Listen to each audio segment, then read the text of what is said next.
Hello guys, as per your demand class ninth और class 11th वाले बच्चों के लिए पासिंग क्राइटेरिया की वीडियो बन चुकी है। ठीक है, अभी आपको मैं आगे एक्सप्लेन करूँगा कि वो कैसे पास होंगे या फिर कैसे उनका कंपार्टमेंट आएगा और क्या उनका कैलकुलेशन रहता है। मार्क्स कैसे उनको ऑब्टेन करने हैं और कैसे उनको मार्क्स प्रोवाइड किए जाएंगे। ठीक है, तो आगे देखते हैं अब। सो गाइस, अब हम बात करते हैं passing criteria for class ninth and 11th। ठीक, पहले मैं आपको ऑथेंटिकेशन दिखा देता हूँ डॉक्यूमेंट्स का। देखो, एक ये है, ठीक, और एक ये है,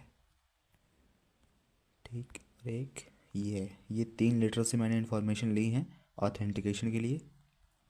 अब हम मेन चीज़ पे आते हैं। पहले क्लास नाइन्थ की बात करते हैं। ठीक, ये देखो, ये उन्हीं पीडीएफ में से स्क्रीनशॉट मैंने लिया है। ठीक, तो नाइन्थ में हमारे होते कितने हैं? 4 एग्ज़ाम। ठीक, जिसमें PT1, PT2, PT3। ठीक, और जो PT2 होता है वो हाफ ईयरली होता है। ठीक, और एक एनुअल एग्ज़ाम। तो 4 एग्ज़ाम होते हैं। 4 में से जो हाफ ईयरली होता है वो बाद में PT में कन्वर्ट कर दिया जाता है। ठीक है, प्रोजेक्ट टेस्ट में कन्वर्ट कर दिया जाता है। तो अब हो गए आपके 3 प्रोजेक्ट टेस्ट 40 मार्क्स के। ठीक, कन्वर्ट हाफ ईयरली को कन्वर्ट करने के बाद तो अब जो आपके टॉप 2 रहेंगे या फिर बेस्ट 2 रहेंगे वो ऐड अप होंगे आपके इंटरनल असेसमेंट के लिए। ठीक, तो होता क्या, सपोज़ आपने 40 आउट ऑफ 40 PT1 और PT2 में स्कोर किए। ठीक है, तब आपका दोनों का ऐड होके वेटेज बनेगा सिर्फ 5 नंबर। ठीक है, यानी कि जो आपका टोटल इंटरनल असेसमेंट 20 नंबर का होता है उसमें से आपके मल्टीपल असाइनमेंट, पोर्टफोलियो और सब्जेक्ट मैनेजमेंट और आपके पीटीज को ऐड करके सिर्फ 20 नंबर ऐड होंगे। ठीक, जिसमें से आपके मल्टीपल असाइनमेंट और पोर्टफोलियो और सब्जेक्ट मैनेजमेंट के आपको अप्रॉक्स 12-11 नंबर तो कंफर्म मिल जाएंगे। ठीक, बस तो आपका बीटी का है, वो बहुत सारा वेटेज कैलकुलेट होने के बाद यहाँ वहाँ से जो भी सीन रहता है, जो भी एल्गोरिथम लगता है वो कैलकुलेट होने के बाद आपको 5 नंबर दिए जाएंगे। ठीक, ये हो गया। ये 20 नंबर की बात हो गई, इंटरनल असेसमेंट की बात हो गई। फिर जो आपका एनुअल एग्ज़ाम होगा वो प्रॉपर आपका 80 मार्क्स का होगा। ठीक, 80 में से आपको 27 स्कोर करने हैं। और यहाँ पे वैसे तो पासिंग क्राइटेरिया दोनों को मार्क्स ऐड अप करके किया जाता है। 11th में अलग है लेकिन 9th में दोनों का ऐड होके, यानी कि आपको 20 नंबर तो कन्फर्म मिलने हैं। 20 नहीं तो फिर भी आप 15 तक पहुँच ही जाएंगे। ठीक, कैसे भी काट पीट के घुमा फिरा के 15 तक पहुँच जाएंगे। फिर उसके बाद आपको यहाँ से सिर्फ 12 नंबर स्कोर करना है, वो भी क्लास नाइन्थ एक पर्टिकुलर सब्जेक्ट में पास करने के लिए। ठीक है, यानी कि आउट ऑफ 80 आपको 12 स्कोर करने हैं। एक चीज़ और दिखाता हूँ मैं, ये देखो। ठीक, ये क्लास नाइन्थ का है। ये पूरा जो मैंने आपको समझाया भाई पूरा सेम है। ठीक है, बट इसमें और वेटेज कन्वर्ट नहीं हुई यहाँ पे हाफ ईयरली में। ठीक, मेन चीज़ आप यहाँ देखो। ठीक, ये लिखा है इंटरनल असेसमेंट 20 नंबर, पीटी 5 में कन्वर्ट हो जाएगा जितने भी पीटी आपके हुए होंगे। 5 नंबर आपका मल्टीपल असाइनमेंट हो गया, 5 नंबर पोर्टफोलियो हो गया, 5 नंबर सब्जेक्ट एनरिचमेंट हो गया। ठीक, जो भी एक्टिविटीज़ होती हैं वो हो गया। तो यहाँ पे कैलकुलेटर 5 5 5 5। ठीक, ये टोटल आपका इंटरनल असेसमेंट हो गया 20 नंबर का। फिर थ्योरी जो होगा वो आपको 80 नंबर का होगा। ठीक है, ये यहाँ पे लिखा है थ्योरी, ये देखो, ये है ना, ये 80 का 80 रहेगा बेटे, इसका कोई दिक्कत नहीं है। ठीक है, तो ये आपका पासिंग क्राइटेरिया हो गया, यानी कि आपको 12-13 नंबर या फिर 15 नंबर तक ईजिली मिल जाएंगे 20 में से। ठीक, अगर आपने क्लास में ठीक ठाक अपना बना के रखा होगा, ठीक ठाक फाइल वगैरह जमा कर दी होगी टाइम पे, या फिर किसी टीचर को परेशान नहीं किया होगा फालतू में, है ना। कुछ बच्चे होते हैं फालतू मज़े लेते रहते हैं हर चीज़ पे। तो ठीक ठाक रहे होगे बच्चे क्लास में आप, तो कोई दिक्कत नहीं, आपको 15 वहाँ मिल जाएंगे। और बचा आपका 80 में से आपको सिर्फ 12-13 नंबर स्कोर करना है, आप एकदम इजीली क्लियर हो जाओगे क्लास नाइन्थ। ठीक, अब बात करते हैं क्लास 11th के लिए। तो क्लास 11th के लिए पहले हम एक PDF खोलते हैं।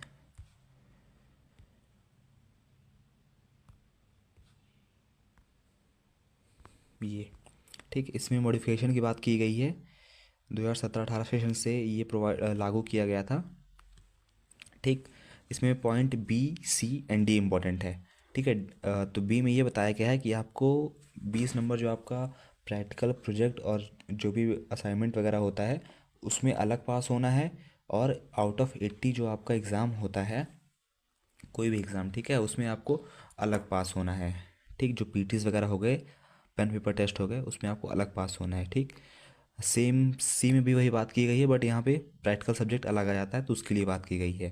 ठीक, कैंडिडेट डी डी में लिखा है candidate Fehling in one subject of the 5 subject of examination of class at class 11 shall be placed in compartment in that subject provided he/she qualifies in the subject of internal assessment as per CBSE examination by laws notification dated 29/11/2016 regarding addition amendments in examination by laws para 40.2। ठीक है। तो इसमें ये बात की गई है कि अगर आप एक सब्जेक्ट में फेल होते हो तो आपको कंपार्टमेंट प्रोवाइड किया जाएगा। ठीक, बाकी यहाँ पे और कोई पॉइंट और कोई इम्पोर्टेंट तो नहीं मेरे ख्याल से। ठीक, और मैं आपको वो दिखाता हूँ।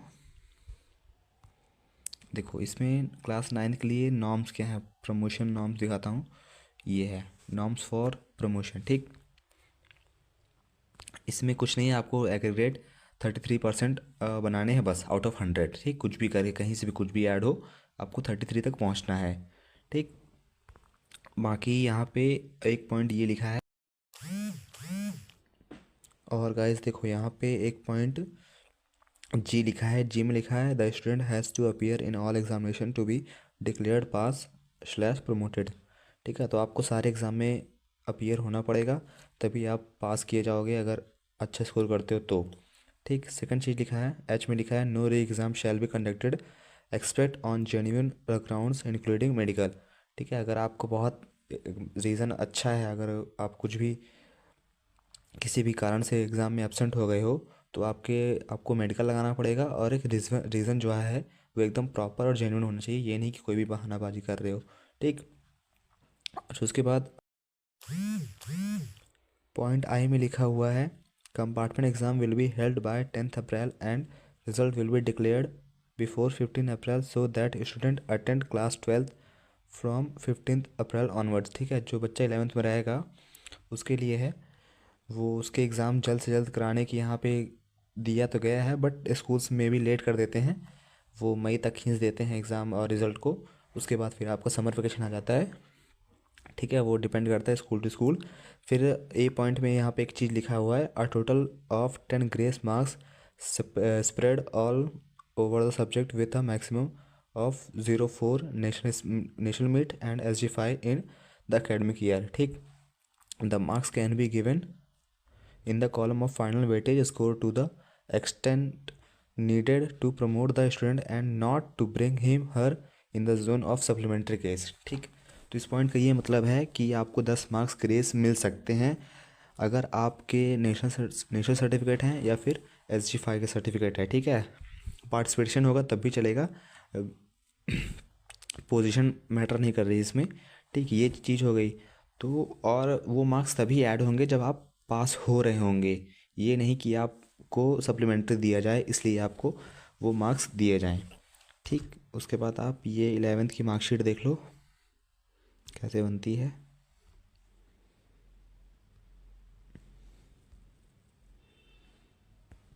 ये देखो, बहुत सिंपल बेसिक चीज़ें हैं, कोई दिक्कत नहीं है इसमें। 9th में भले कन्फ्यूजिंग थोड़ा सा। देखो, पीरियोडिक टेस्ट आपका 40 का होता है, वो 10 में कन्वर्ट किया जाएगा। PT2 आपका 40 होता है, वो 10 में कन्वर्ट किया जाएगा। फिर हाफ ईयरली आपका 80 का होता है, वो 30 में कन्वर्ट किया जाएगा। एंड देन उसका 50, ये तीनों का 50 हो गया। फिर ये आपका बी पार्ट सेशन एंडिंग अकेले बनेगा, वो 50 नंबर में कन्वर्ट किया जाएगा। ठीक है, 80 को। उसके बाद ए एंड बी को ऐड कर देंगे तो आपका 100 में से बनेगा। ठीक है, तो इसमें थ्योरी में पास होने की ज़्यादा दिक्कत नहीं है, बट आपको इंटरनल में पास होना पड़ेगा, फाइल वगैरह सारी सबमिट करनी पड़ेगी। ठीक, और थ्योरी में आपका अगर बहुत वीक हो, आप फेल हो जा रहे हो, तब फिर आपकी समस्याएं ज़्यादा हैं। फिर आपको कुछ भी करके एनुअल एग्ज़ाम में अच्छा स्कोर करना ही पड़ेगा, तब जाके आपका कुछ एडअप होगा और फिर वो आपको पास कराएगा। ठीक है, तो ये अभी तक यहाँ की इतनी इन्फॉर्मेशन थी मेरे साइड से जो मुझे पता है। बाकी आपके अगर और कोई भी डाउट या सवाल जो भी है वो आप मुझे मेरे इंस्टा आईडी पे पूछ सकते हो। ठीक है, वहाँ से हम आपका डाउट क्लियर कर देंगे, कोई दिक्कत नहीं है। चलो ठीक है, हाँ, थैंक यू।